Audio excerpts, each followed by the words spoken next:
Hi friends, welcome to प्यारा India. Friend, बीसीएसई 2024 का mop up round शुरू हो चुका है।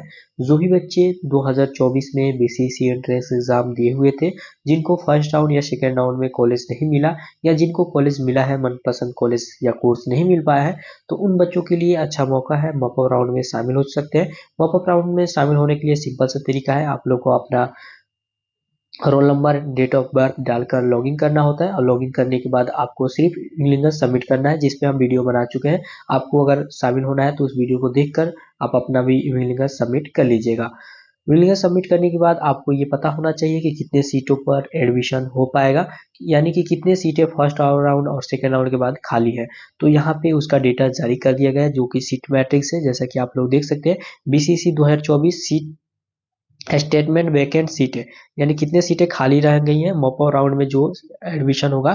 ठीक है, और मॉपअप राउंड जो होता है ऑफलाइन के माध्यम से होगा। जो भी बच्चे विलिंगस सबमिट करेंगे उनका रोल नंबर जारी किया जाएगा, कैटेगरी बाई और डेट को बुलाया जाएगा। कुछ बच्चों को जैसे कि कुछ अदर कैटेगरी में जैसे कि ईबीसी ईडब्ल्यूएस में आते हैं, अगर उनका जनरल में भी नाम आता है तो जनरल वाले दिन ही आप लोग को जाकर डॉक्यूमेंट्स वेरिफिकेशन कराना होगा, और जो भी आपको कोर्स या कॉलेज अलॉट होता है आपको एडमिशन मिल सकता है।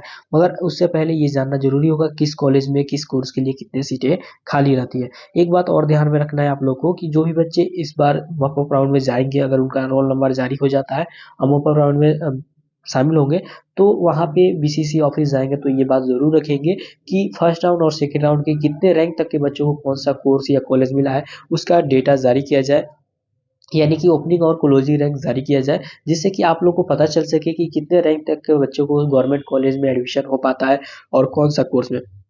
फ्यूचर केस अगर आपको इस बार अगर एडमिशन नहीं मिल पाता है तो अगले साल आपको पता रहना चाहिए कि इतना रैंक था मेरा, इसमें और भी सुधार करके कितना रैंक लाना चाहिए, जिससे कि हमको मनपसंद कॉलेज या कोर्स मिल जाएगा। तो इस बार 2024 का अभी तक ओपनिंग और क्लोजिंग रैंक जारी नहीं किया गया है, तो इसलिए जो भी बच्चे वहां पे जाए मेरा बात को ध्यान रखेंगे और वहां पे डिमांड करेंगे कि जल्द से जल्द आप लोग इसका ओपनिंग और क्लोजिंग रैंक वेबसाइट पे अपलोड कर दीजिए इस बार का। ठीक है, अब यहाँ पे देखेंगे कॉलेज बीएससी नर्सिंग के लिए यहाँ पे सारे कॉलेज का लिस्ट दिया गया है। और सबसे पहले यहाँ पे बीएससी नर्सिंग कॉलेज जो गया में है, इसका देख लेते हैं। तो यहाँ पे सिर्फ एक सीट खाली है, देख सकते हैं, वो है एसी कैटेगरी से। तो जो भी बच्चे एसी कैटेगरी से हैं तो उनको यहाँ पे मौका मिल सकता है, एक स्टूडेंट के लिए सिर्फ एसी कैटेगरी से यहाँ पे सीट खाली है। उसके बाद नेक्स्ट कॉलेज जो है दरभंगा में है। दरभंगा में देखा जाए तो यहाँ भी एक सीट खाली है, और वो किसके लिए खाली है तो बीसी कैटेगरी में। तो जो बीसी कैटेगरी के बच्चे हैं उनको यहाँ पे मौका मिलेगा। अगर आप बीएससी नर्सिंग कोर्स करना चाहते हैं तो दरभंगा में आप लोग को बीसी कैटेगरी से एक सीट खाली हो गया है। उसके बाद यहाँ पे बेतिया में बात कर लिया, तो बेतिया में आप लोग को टोटल 2 सीटें खाली है, एक जनरल में सीट खाली है और एक आपका यूआर जनरल में ही फीमेल कैटेगरी से खाली है। तो 2 सीटें हैं, दोनों जनरल में सीट खाली है, एक फीमेल के लिए और एक यूआर है, मतलब कि कोई भी बच्चे यहाँ पे शामिल हो सकते हैं। ठीक है, उसके बाद नेक्स्ट कॉलेज है पूर्णिया में। पूर्णिया में देखा जाए तो यहाँ भी आप लोग को टोटल 4 सीटें खाली है, जिसमें 2 सीटें जो है आपको यूआर कैटेगरी से है, जनरल कैटेगरी से, और एक सीट जो है खाली है बीसी कैटेगरी में और एक है बीसी में फीमेल से।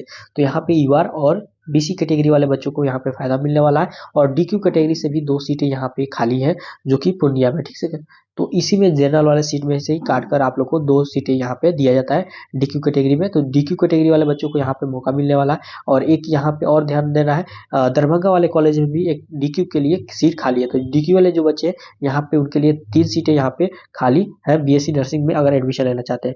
उसके बाद सारण छपरा में जो है, यहाँ पे देखा जाए तो टोटल जो सीट खाली है 3 सीटें खाली है, जिसमें से ईबीसी कैटेगरी के लिए। तो अगर आप ईबीसी कैटेगरी से तो आपको सारण में एडमिशन मिल सकता है। 2 सीटें यहाँ पे खाली है, अगर आपका रैंक बढ़िया होगा तो यहाँ पे एडमिशन मिल जाएगा। और उसके बाद ईवार में एक सीट खाली है और डीक्यू के लिए भी एक सीट यहाँ पे खाली है।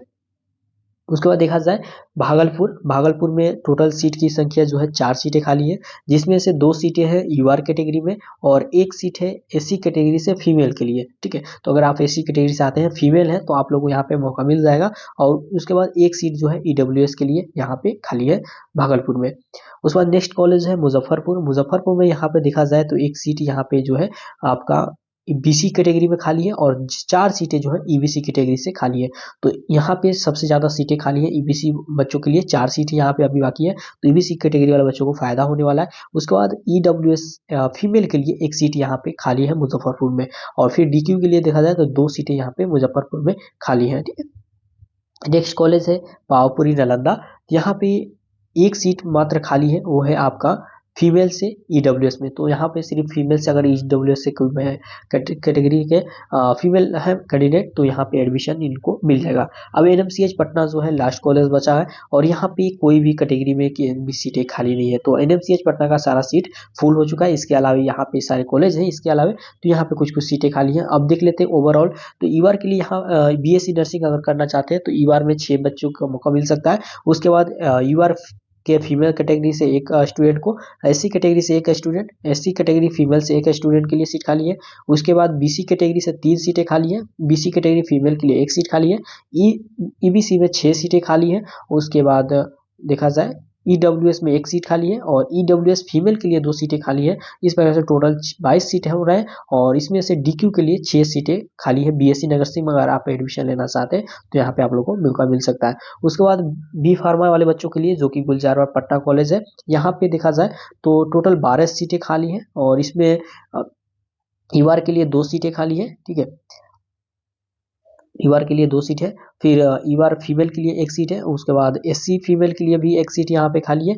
ईबीसी कैटेगरी से 3 सीट खाली है, सॉरी 2 सीटें खाली है, और बीसी फीमेल कैटेगरी से एक सीट खाली है। ईबीसी के लिए यहाँ पे एक सीट खाली है।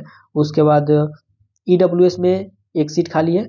ईडब्ल्यूएस फीमेल के लिए भी एक सीट खाली है। यहाँ पे ईबीसी फीमेल के लिए भी एक सीट खाली है। तो सभी में कुछ कुछ सीटें खाली हैं। तो बी फार्मा वाला बच्चों को अगर कोई भी कैटेगरी से बी फार्मा में आप लोग को एडमिशन मिल सकता है। यहाँ पे अच्छा खासा सीट खाली हो चुके हैं। उसके बाद देख लेते हैं पीएचआई पटना में जो कॉलेज है, यहाँ पे पैरामेडिकल कोर्स कराया जाता है। उसमें आपका ओटी असिस्टेंट टेक्नीशियन कोर्स हो गया। तो यहाँ पे सबसे ज़्यादा ओटी टेक्नीशियन कोर्स में ही सीटें खाली है, और होना भी चाहिए, क्योंकि ओटी असिस्टेंट कोर्स करने के बाद मार्केट में बहुत ज़्यादा कम वैल्यू है, और गवर्नमेंट जॉब भी बहुत ही कम सीटों पर आती है, और बहुत ही दिक्कत है गवर्नमेंट जॉब के लिए। अब प्राइवेट में भी उतना आपको एक्सपीरियंस होना चाहिए, फिर भी आप लोगों को ज़्यादा सैलरी नहीं मिल पाता, ज़्यादा मेहनत भी करना पड़ता है। तो आपके शौक पे है, आप अगर ओटी असिस्टेंट आपको करना है तो कर सकते हैं। तो यहाँ पे देखिए इसके लिए टोटल 8 सीटें खाली है, जिसमें से यहाँ पे देखा जाए तो ईवार फीमेल के लिए 2 सीट खाली है। उसके बाद फिर 2 सीट है। उसके बाद एससी एसटी कैटेगरी के फीमेल के लिए भी यहाँ पे एक सीट खाली है, सॉरी बीसी कैटेगरी में एक सीट खाली है, और ईबीसी में 3 सीटें खाली है। ठीक है, और उसके बाद आप अपना कैटेगरी में देख लीजिएगा, ऐसे हम आपको बताएंगे तो ज़्यादा वीडियो लंबा हो जाएगा। उसके बाद देख लेते हैं ऑप्टोमेट्री। तो ये एक तरह से ठीक ठाक कोर्स है, ऑप्टोमेट्री कर सकते हैं। इसका थोड़ा डिमांड ज़्यादा है, क्योंकि बच्चे बहुत ही कम है इस कोर्स को किए हुए, और अगर आपके पास ये डिग्री हो जाता है तो गवर्नमेंट जॉब भी अच्छा मौका मिल जाता है, सैलरी भी अच्छी रहती है, और इसके बाद प्राइवेट में भी आपको आसानी से 20-22 हज़ार फ्रेशर के रूप में ही आप लोग को मिल जाता है। जबकि ओटी असिस्टेंट आपको 3 साल 4 साल का एक्सपीरियंस होने के बाद, 5 साल का एक्सपीरियंस होने के बाद आप लोग को 20 से 22 हज़ार रुपये मिलेंगे। मगर यहाँ पे आप लोग को ऑप्टोमेट्री में फ्रेशर में 15 से प्लस 18 हज़ार से प्लस मिल जाता है। तो ये फायदा है। और यहाँ पे देख सकते हैं इसके लिए 5 सीटें खाली, अलग अलग अपना कैटेगरी में देख लीजिएगा। उसके बाद लैब टेक्नीशियन भी अच्छा कोर्स है। लैब टेक्नीशियन का तो प्राइवेट में थोड़ा कम वैल्यू है, मगर खुद का अगर आप लैब खोलना चाहते हैं तो आप लोग कर सकते हैं। ठीक है, अगर आप गवर्नमेंट जॉब भी करना चाहते हैं तो गवर्नमेंट जॉब में भी ज़्यादा फाइट है, क्योंकि सीटें भी कम रहती है, और थोड़ा बच्चे बहुत ज़्यादा कोर्स किए हुए हैं, तो फाइट है। मगर अगर आपको सिर्फ अपना लैब खोलने के लिए अगर बी फार्मा कोर्स करना चाहते हैं तो आपके लिए अच्छा है। ये भी सॉरी बी फार्मा कर रहे हैं, बी लैब टेक्नीशियन, तो ये कोर्स कर सकते हैं। इसमें भी देखा जाए तो टोटल 4 सीटें अभी खाली है। उसके बाद रेडियोलॉजी टेक्नीशियन, तो मेरे अनुसार सबसे बेस्ट कोर्स है पैरामेडिकल में। रेडियोलॉजी टेक्नीशियन कर सकते हैं। यहाँ पे प्राइवेट से लेकर गवर्नमेंट तक सभी में अच्छा डिमांड है। गवर्नमेंट जॉब बहुत ज़्यादा सीटों पर आता है, बच्चे बहुत सी कम कोर्स किए हुए हैं, और फाइट भी बहुत ही कम है। तो ये कोर्स कर सकते हैं, और इसमें देख सकते हैं 5 सीटें अभी खाली है। तो जो भी बच्चे जिस कैटेगरी से भी है, अगर आपको मान लीजिए बीएससी नर्सिंग नहीं मिलता है तो कोशिश करें कि रेडियोलॉजी टेक्नीशियन मिल जाए। ठीक है, उसके बाद है बी फार्मा, सॉरी फिजियोथेरेपी। ठीक है, बैचलर ऑफ फिजियोथेरेपी, तो ये भी सबसे बेस्ट कोर्स है। अगर आपको पैरामेडिकल में कोई कोर्स करना होता है तो सबसे पहले 1 नंबर चॉइस रखिए फिजियोथेरेपी आप लोग को मिले। मगर यहाँ पे फिजियोथेरेपी के लिए मात्र 1 सीट खाली है, वो भी देख सकते हैं किस कैटेगरी में खाली है। सिर्फ उसी बच्चों को मौका मिलेगा ईबीसी कैटेगरी से। तो ईबीसी कैटेगरी से 1 सीट खाली है। तो जो भी बच्चे ईबीसी कैटेगरी से है, अगर आपको जा रहे हैं, अगर आपको नाम आपका आ जा रहा है लिस्ट में, तो ज़रूर आप कोशिश करें कि आपको फिजियोथेरेपी कोर्स मिल जाए। ठीक है, कैटेगरी से है तो आप लोग को मिल जाएगा। उसके बाद यहाँ पे देख लीजिए अब तो मैं ऑक्यूपेशनल थेरेपी कोर्स है बैचलर, तो ये भी ठीक ठाक कोर्स है। इसमें देखिए 5 सीटें खाली हैं, अगर आपको करना चाहते हैं तो कर सकते हैं, ठीक है। तो यहाँ पे टोटल यहाँ पे सीट की बात की जाए तो अभी पैरामेडिकल में 7 सीट है, यूआर कैटेगरी से फीमेल से मतलब टोटल 28 सीटें खाली हैं।